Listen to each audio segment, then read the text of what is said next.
Ray character in person ba? Ganun ka rin? Babaero ka ba talaga? Manyak? Ano bang ano? Manyak. Sino bang hindi?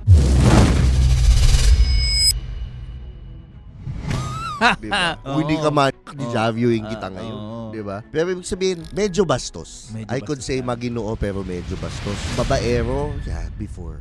Lahat naman tayo pinagdaan. Banda ako eh. Magsisinungaling pa ba ako? Diba?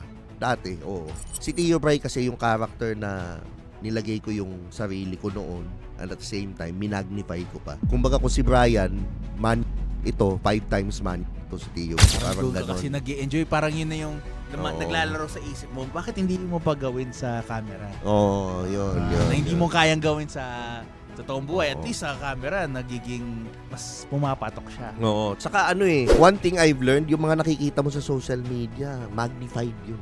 Pag na-meet mo sila in person, ako, alam ko naman, di ba, kilala mo naman ako outside the camera. Ano lang siya eh. Kumbaga, we're all portraying a character here. At the end of the day, this is entertainment.